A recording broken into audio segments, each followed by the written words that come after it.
Այսպես հարգելի լրագրողներ, եթե կան հարցեր մեր բանախոսներին սիրով, այո, մենք այսօր կարող ենք այսպես ամփոփել ըստ էության օրակարգը, այն ինչի մասին խոսում էինք, եթե ես լինեի լրագրող, երևի թե ասենք ես մեր քննարկման վերնագիրը այսպես կդնի ռազմագերիներ, բութ հերոսներ, դասալիքներ, թե հայտնի չէ ով, ըստ էության իսկապես այստեղ մենք ունենք արժեքային համակարգի, մենք այստեղ ունենք քաղաքական ինչ-ինչ խնդիրների հանգույց, որի արանքում կորչում է բարոյականությունը, որի արանքում կորչում է արդարությունը, ես կրկնում եմ երբևէ Վերինատյանի ճշմարտություն չհավակնելով, մենք չպիտի չհերոսացնեինք այդ տղաներին, երբ որ նույն Փաշինյանը ասում էր ոչինչ մեր հերոսները դեռևս 2 ամիս կմնան Ադրբեջանի բանտերում եւ նրանք գիտեն, որ մնում են հանուն Հայաստանի անկախության եւ երբ որ ասում եք ինչու եք հանձնում ակնայի քարտեզները, օրինակ 97000 ականապատ քարտեզները, որոնց ականազերծելու համար Ալիևը ինքը հայտարարեց, որ իրենից պահանջվելու էր 10 տարի ժամանակ, որ ամեն մի ականազերծելու համար 1200 եվրո էր պահանջվելու, այդ ժամանակ իրենք ասում էին, բա ոնց մենք մեր հերոսներին պիտի վերադարձնենք, եւ երբ որ ռազմագերիներից մեկի եղբայրը Տիգրանը Գյումրեցի ինձ ասեց, որ ես անձամբ եմ հանդիպել Փաշինյանին եւ ասել եմ, եթե մեր որդիների դիմաց պիտի տակ ականապատ քարտեզները, պիտի տակ Սյունիքից տարածքներ, մի տվեք, այսինքն այդպիսի հարազատներ եւս եղել են, բայց այսօր մենք տեսնում ենք 180 աստիճանի շրջված վերաբերմունք տղաների հանդեպ, այսօր նրանք կալանավորվում են, նրանք համարում են դասալիքներ, նրանց մասին ասում են, բա գիտեք ինչի իրենց մայրերը բունտ չեն անում եւ կառավարության դիմաց բունտին այսպես չեն մասնակցում մեծամասնություն ծնողները գիտեն, այո, որ իրենց որդիները դասալիքներ են, ես կրկնում եմ, այո, յուրաքանչյուր գործ անհատապես պիտի քննվի, պիտի հասկանանք, թե ինչ չի արել իր պոզիտիվ պարտականություններից բանակը, պետությունը, որ այդ տղաները հայտնվել են այդ վիճակում եւ ստիպված են եղել գերեվարվել, եւ եթե կպարզվի, որ պետությունը ամեն ինչ արել է, որ նրանք պատշաճ կատարեն իրենց ծառայությունը եւ նրանք զենքը հանձնել ու գնացել են գերեվարության, ապա այո, նրանց կարելի է ասել դասալիք, նրանց կարելի է ասել հանցագործ, բայց այսօր, երբ պայմանները չպարզված նրանք կալանավորվում են, ես ակնկալում եմ որպես Հայաստանի Հանրապետության քաղաքացի այսօր, եթե պատկան մարմինները այդ հայտարարությունը արդեն արել են, պիտի նաև ներկայացնեն հիմնավորումներ, իսկ հիմա ձեր հարցը կարծեմ Տիկին Սահակյանին էր ուղղված եւ ձեր անպայմանորեն ունենալու է նախ Ադրբեջանը հայ ռազմագերիների մոտ փորձում է ձևավորել այն պատրանքը, որ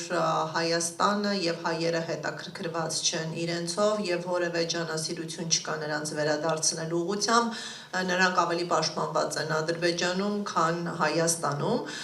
եւ այս խոսակցությունների հիմքում ընկած է նաեւ հայրենադարձությունից հրաժարվելու, այլ երկիր վերադարձվելու միտումը, կամ դրդումը, սադրանքը, չգիտեմ ինչպես կարող ենք որակել, այս աշխատանքները մեծապես ինտենսիվանալու են եւ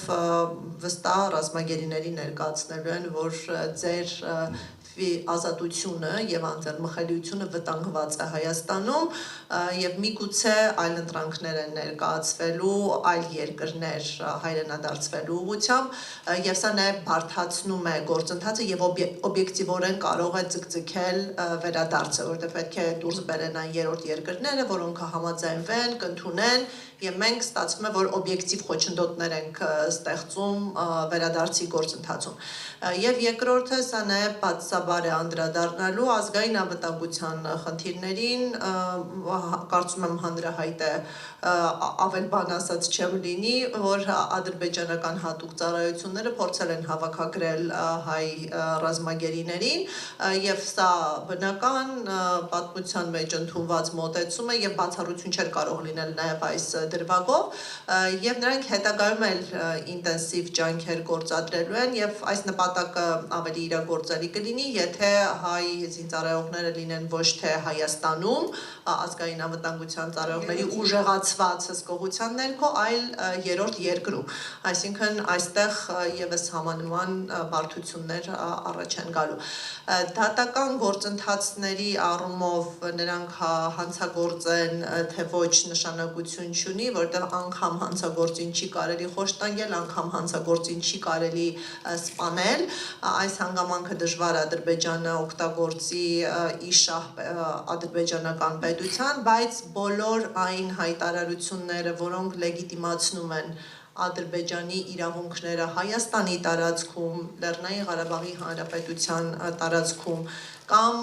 փորձում են մեղմել ադրբեջանական ոճրագործությունները,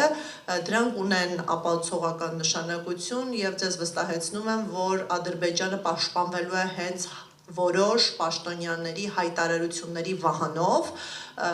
դա եղել է եւ ներկայումս մենք բազմաթիվ այդ տենդենսները տեսնում ենք, երբ տարաբնույթ բարձրաշրջան պաշտոնյաների հայտարարություններ մեջ բերելով փորձում են արդարացնել ադրբեջանական թեզերը։ Սա նաև վերաբերում է ինքնորոշման իրավունքին եւ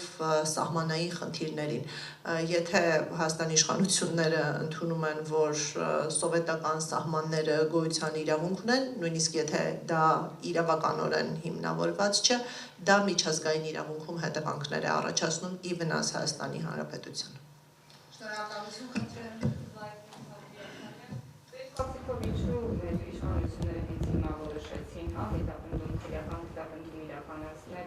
Վերադարձած ռազմագերիների նկատմամբ, որովհետև մինչև այդտեղ են վերադարձել, ինչպես այսօր շատ սկսվեց հերոսացրելը եւ այլն, ինչ որ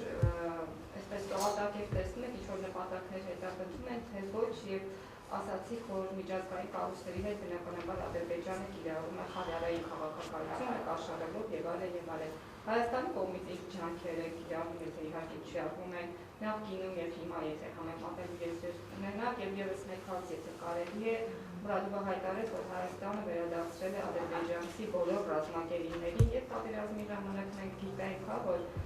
անգամ երկու հանցագործներին այդպես պատրաստակամորեն հանձնեցին Ռուսաստանի միջնորդությամբ է տեղ ունեցել, ինչն է պատճառը, որ Ռուսաստանի միջնորդությամբ Բաքվից մեր ռազմագերիները չեն վերադարձվում, պլյուս 80+40, ինչպես նշեցիք, հավանական այնտեղ կան, իսկ Հայաստանում ասոբերությամբ ըստ Մուրադովի որևէ ադրբեջանցի ռազմագերի չկա։ Սիրելիս, Հայաստանում չկան նաև Արցախյան առաջին պատերազմում զոհված եւ Հայաստանի տարածքում, Արցախի տարածքում թաղված ադրբեջանցիների ոսկորները։ Մենք անգամ այդ ոսկորները հիմա 44-օրյա պատերազմից հետո Ադրբեջանի ներկայացուցչի ներկայությամբ իրենք քարտեզներով եկել են, փորել են իրենց ոսկորները տարել են, ինչի մասին է խոսքը։ Այո, 44-օրյա պատերազմից հետո։ Նայեք, երևի վերջից կամ հարցը ինչքանով են հետևողական ռուսական ջանքերը, սրանք ամբողջովին քաղաքական խնդիրներ են եւ մեծապես կախված են բանակցային սեղանի շուրջ ձեռք բերված պայմանավորվածություններից եւ եթե ինչ որ պայմանավորվածություններ խախտվում են, մենք դրա մասին ամբողջական տեղեկատվություն դժվար ունենանք, բայց դրա կրող են բանակցողները եւ միգուցե նրանք պետք է ահազանգեն։ Եթե չեն ահազանգում, մեր միակ հետևությունը այն է, որ Հայաստանի նկատմամբ պայմանավորվածություններ չեն խախտվում, այսինքն այն սցենարը, որով կենսագործվում է բանակցային ձևաչափում ձեռք բերված պայմանավորվածությունները լրիվ կանխատեսելի եւ ցանկալի է Հայաստանի իշխանությունների համար։ Եվ այստեղ սուվերեն իրավունքների խնդիր կա, որը իրացնողներ չեն կարող լինել քաղաքացիները, հասարակական կազմակերպությունները, իրավապաշտպանները, այստեղ միակ շահագրգիռ կողմը դա պետությունն է, բայց մենք տեսնում ենք, որ պետությունը կարծես փոխհամաձայնեցված եւ շատ հարթ համագործակցություն ունի Ադրբեջանի հետ եւ նաեւ լեգիտիմացնում է անընդհատ բանակցային այն ձևաչափը, որտեղ հայկական կողմը մեծ հաշվով ստորացված է։ Այդ ձևաչափում հայերի հանդեպ ստանձնած պարտավորությունները չեն կատարվում, բայց այդ չկատարման արդյունքում ոչ թե աղմուկ է բարձրացում, ոչ թե ներգրավում են նոր խաղացողներ, այլ Հայաստանը շարունակաբար ավելի մեծ զիջումների է գնում եւ դեռ բարեխղճորեն կատարում է իր պարտավորությունները։ Սա որևէ տրամաբանական բացատրություն չունի, բացատրությունը միայն համաձայնեցվածությունն է, հա։ Սա այդ մասով խավիարային դիվանագիտության հակազդելու առումով չեմ կարծում, որ ռեսուրսները ճիշտ են օգտագործվում, ճիշտ հակառակը ես տեսնում եմ, որ նաև ջլադված է Սփյուռքի ռեսուրսը, մինչդեռ այլ երկրներում պաշտոնյաների հետ աշխատանքում հայկական տեսակետները հասցնելու մեջ միշտ մշտապես դոմինանտ դեր են ունեցել Սփյուռքի կառույցները, որոնք եւս պաշտոն ձևով ներգրաված չեն հայկական հարցերի քննարկմանը, լուծումներին, մեկուսացված են եւ հաճախ նաեւ թիրախավորվում են եւ այս պայմաններում նրանք եւս չեն կարողանում համակարգված գործունեություն իրականացնել, նաեւ գիտեք ինչքան ծանր պայմաններում է աշխատում արտաքին գործերի նախարարությունը, ես չէի ասի, որ նաև ինտենսիվ կապ կա գերատեսչություն եւ դեսպաններ, ավելի շատ գործընթացը թողնված է անհատների հայեցողությանը եւ եթե պրոֆեսիոնալ սրտացավ կադրեր են, որոնց թվականակը գնալով նվազում է,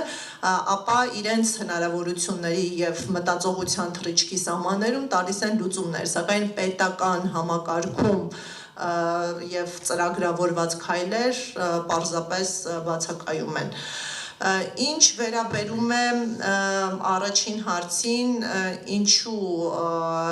ինչու են հիմա խոսում հանցագործությունների մասին,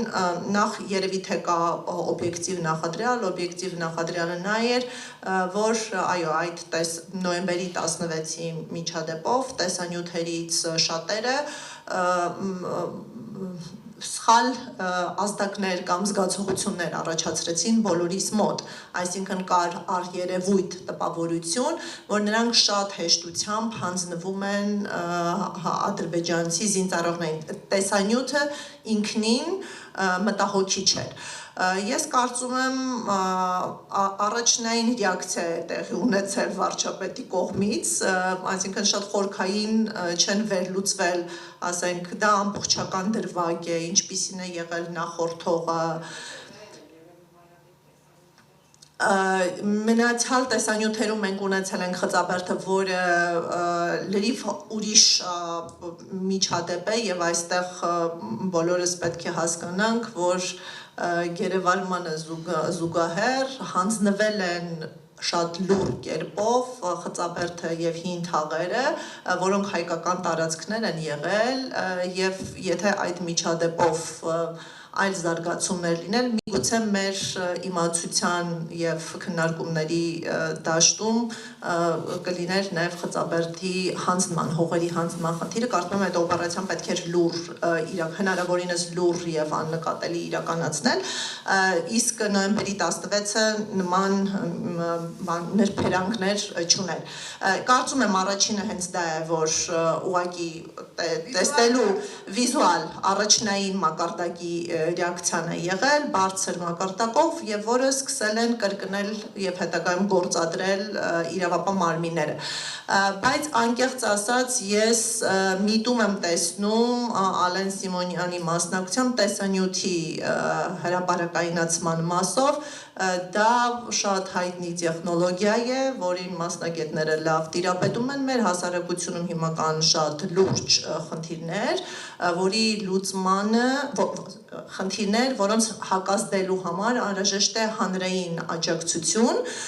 եւ հանրությանը հիմնական խնդրից շեղում են այլ խնդիրների վրա, որպիսի հանրությունից աննկատ կերպով շատ լուրջ հարցեր իրականացվեն եւ հիմա իսկապես նաեւ Ռուսաստանի Դաշնության հայտարարություններից մենք հասկանում ենք դեմարկացիայի եւ դելիմիտացիայի խնդիրը հասունացել է, որը անխուսափելիորեն ենթադրելու է Հայաստանի միջազգայինորեն ճանաչված սահմանների զիջում հօգուտ Ադրբեջանի ԽՍՀՄ տարածքների վերականգնման առումով եւ այստեղ մի կողմից հասարակությունը շեղվում է եւ երկրորդը լարվածությունն է մեծացվում տարբեր խմբերի միջև վստահ գերիների ընտանիքները սկսելու են հանրային դաշտում պայքարել այն անձանց հետ, ովքեր դեմ են հողերի վերադարձմանը, անգամ այն բարակամ, երբ որ դա լինելու է մարդկային կյանքերի դիմաց, եւ այստեղ կարծում եմ իշխող քաղաքական ուժը փորձելու է նախ հասկանալ տրամադրությունները եւ գտնել իրեն սատարող սոցիալական խումբը։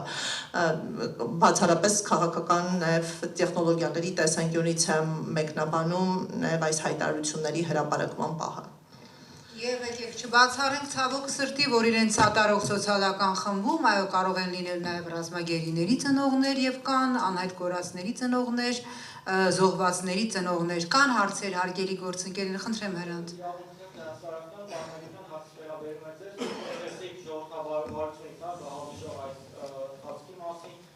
Եվ նաև այն, որ ընդդիմության ակցիաներն են, որը եկեք փողոցում չի ստացվում, որտեղ իջանշումներ էին ենթարկվում։ Արդյոք այլևս մնացել է իրավական որևէ ճանապարհ, հա, պայքարելու խնդիրների լուծման, թե այլևս այնինչ պիտի տեղի ունենա իրավական հարցությունից գտնել այս լուծումները խնդիրների։ Մի քիչ անսպասելի էր հարցը, որովհետև ես ընդդիմության կամ որևէ այլ խմբի ակցիաների արդյունավետությանը որևէ գնահատական չտվեցի, դա իմ խնդիրը չի։ Ես մարդու իրավունքների տեսանկյունից եմ դիտարկում, բացառապես պետության միջամտության աստիճանի տեսանկյունից։ Բայց ռուսերեն ասած «Раз уж на то пошло», եթե դուք այդպես եք հարցը դնում, փորձեմ երկու դատողություն անել առհասարակ ինչ հիմքերի վրա է դրված, որ ասում են ժողովրդավարություն, իրավունք եւ այլն։ Սկսած ամերիկյան հեղափոխության շրջանում ձևավորված փաստաթղթերը, անկախության հռչակագիր, ֆրանսիական հեղափոխության, հետո բազմաթիվ այլ փաստաթղթեր, Միացյալ ազգերի կազմակերպության հիմնադիր փաստաթղթեր, միշտ խոսվում է այն մասին, որ մարդու իրավունքների նկատմամբ հարգանքի սկզբունքը դա ինչ-որ շռայլություն չի, որ պետությունը պետք է իրեն թույլ տա, այսինքն դա ոչ թե մի բան է, որ պետությունները պետք է իրենց թույլ տան, որովհետև դա ձեռնտու է քաղաքացիներին, այլ հենց իրենց է ձեռնտու շատ պարզ պատճառով, որովհետև եթե դու խաղաղ ճանապարհով, օրինակ մենք խոսում ենք այսօր հավաքների ազատության մասին, եթե խաղաղ հավաքների ազատությունը այն աստիճան խոչընդոտվի, որ մարդիկ չկարողանան խաղաղ հավաքներ անել, եթե այն աստիճան խոչընդոտվի, այն աստիճան արգելվի խոսքի ազատությունը, որ մարդիկ չկարողանան ազատ արտահայտվել եւ ինչ որ առումով նաեւ գոլոշի հեռացման, չէ, բան է ստացվում, ապա այդ դեպքերում ստացվում է այնպես եւ դա նորից ասեմ, տարբեր փաստաթղթերում է ձևակերպված, որ ընկալելի է դառնում սահմանադրությամբ չնախատեսված միջոցների դիմելը։ Ես հիմա չեմ ուզում դրանց որևէ գնահատական տալ, բայց դա ոչ թե գնահատականի հարց է, այլ պարզ բնական իրավունքի հարց է, այդպես է ստացվում։ Իսկ մարդու իրավունքները չպետք է դիտարկել որպես նվեր քաղաքացիներին։ Իրենց ամբողջության մեջ մարդու իրավունքների նկատմամբ հարգանքը ապահովում է, որ մարդիկ չունենան խնդիրներ։ Գիտեք, պատահական չի, որ շատ մարդիկ կան, աշխատանքից դուրս են գալիս պետական։ Նրանց մի մասը գլուխը բարձր կարողանում է փողոցում քայլել, մի մասը չի կարողանում գլուխը բարձր փողոցում քայլել։ Տարբերություն կա, չէ՞։ Դա նաև պայմանավորված է նրանով, թե դու ինչքան ես լավ աշխատել որպես պաշտոնյա, որ այլոց ճակատագրերի հետ ես առնչվում, այլոց ճակատագրեր ես որոշում, տարբեր կարգավիճակներով։ Այսինքն ձեր հարցին ես պատասխանեմ հետևյալ կերպ։ Չի կարելի ասել, թե որտեղ է դա քաղաքագիտական հարց է այդ սահմանը, բայց մարդու իրավունքները շատ ուղիղ են կապված այնպիսի քաղաքագիտական երևույթի հետ, ինչպիսին է դիմադրությունը, այդ թվում նաև ուժով դիմադրությունը։ Շնորհակալություն։ Եվ հարգելի Հրանտ, ես շարունակելով ձեր հարցը, ես ձեզ հարց ունեմ ուղղելու։ Երբ որ Տիկին Սահակյանը խոսեց եւ պարզեր, նույնիսկ եթե չասեր էլ, որ այսօր մենք լրջագույն խնդիր ունենք միջազգային կառույցներում, հատկապես միշտ ենք ունեցել, բայց հիմա առավել եւս մենք ոչ թե խնդիր ունենք, այլ մենք պիտի ճանգրոտելով, ասես ճանգրելով կարճենք ամեն միջազգային կառույցից, ամեն վեհաժողովից, ամեն հարթակից այս խնդիրները ներկայացնելու համար, ռազմագերիների խնդիր, տեղահանվածների խնդիր, մշակութային վանդալիզմի խնդիր։ Հիմա ես ձեզ հարց ունեմ։ Դուք խորհրդարանական լրագրող եք, դուք հարց տվել եք խորհրդարանական ամենամեծ խմբակցությանը, թե ինչ գրանձիոզ քաղաքական որոշման արդյունքում են իրենք որոշել բոյկոտել միջազգային պատվիրակություններ, օրինակ Եվրանեստը, որտեղ իրենք կարող են դեմ առ դեմ, ոնց որ ասում են ադին նստել ադրբեջանցիների հետ եւ այս հարցերը բարձրացնել։ Օրինակ ԵԱՀԿ-ն, խորհրդարանական վեհաժողովը, որտեղ որի մանդատի տակ է Լեռնային Ղարաբաղի խնդիրը։ Օրինակ ԵԽԽՎ-ն, որը զբաղվում է տոտալ մարդու իրավունքների խնդրով։ Այդ հարցը ես, քանի որ իմ երևակայությունը չի բավարարում հասկանալ այդ որոշման մոտիվացիան, ես ուզում եմ իմանալ ձեզ լրագրողներիդ բավարարել է իրենց հայտարարությունը, որ քանի որ մեր X պատգամավորին թույլ չեն տվել գնալ, բայց այդ X պատգամավորի հարցներ գնայիք եւ բարձրացնեիք։ Երբ որ ազգային ժողովը զրկեց Զարուհի Փոստանջյանին ԵԽԽՎ պատվիրակության կազմում լինելուց, մեկ այլ քաղաքական ուժի ընդդիմադիր պատգամավորը հատուկ գնաց Ստրասբուրգ եւ կանոնադրական էթիկայի հանձնաժողովում աղմուկ բարձրացրեց այդ հարցի վերաբերյալ։ Դուք մենք այսօր ձայնի կարիք ունենք միջազգային կառույցներում։ Ադրբեջանը բոլոր միջազգային կառույցները ողողել է քեսերով, որտեղ ոչ ադրբեջանցի, եվրոպացի հայտնի գիտնականներ հիմնավորել են, որ Արցախի մշակութային ժառանգությունը դա ալբանական է։ Հիմա ես չեմ հավատում, որ այդ հարցը օրինակ բարձրացնելու է իշխանական պատգամավորը, ասենք ԵԽԽՎ-ում կամ Եվրանեստում։ Դուք չեք հարցրել մեր հարգարժան ընդդիմադիրներին, այդ ում գրանձիոզ ուղեղում է ծագել այդ փառահեղ գաղափարը բոյկոտել միջազգային կառույցները։ Հարց ձեզ։ Հարցով էր, ես փորձեմ պատասխանել, իհարկե հնչեցրել ենք այդ հարցը եւ պատասխանը հետեւյալն է, որ այդ պատվիրակության կազմում եղած անձինք են, արգելվում պետության կողմից դուրս գալ ընդհանրապես երկրից։ Սա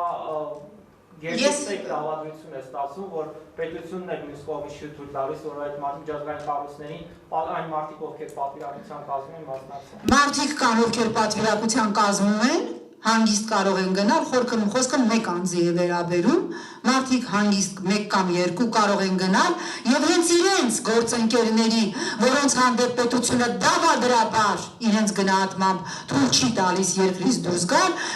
ԵԽԽՎ կանոնակարգը հստակ այդ խնդիրները կարգավորում է եւ այնտեղ այնպիսի աղմուկ ես լինեի իրենց փոխարեն, ես հենց այդ հարցը նաեւ օգտագործելով Եվրոպայի խորհրդում հերթական ամենամեծ սկանդալը կսարքեի եւ ես վստահեցնում եմ մենք անպայմանորեն արդյունք կունենայինք։ Շնորհակալ եմ։ Շնորհակալ եմ հարգելի գործընկերներ, եթե չկա ավելացնելու բան, հարգելի բանախոսներ, Տիկին Սահակյան, ունեք ավելացնելու, շնորհակալ։ Չէ, դե թեմաները շատ են, ուղղակի ավելի կերկարի։ Ամեն դեպքում, շնորհակալ ենք, իհարկե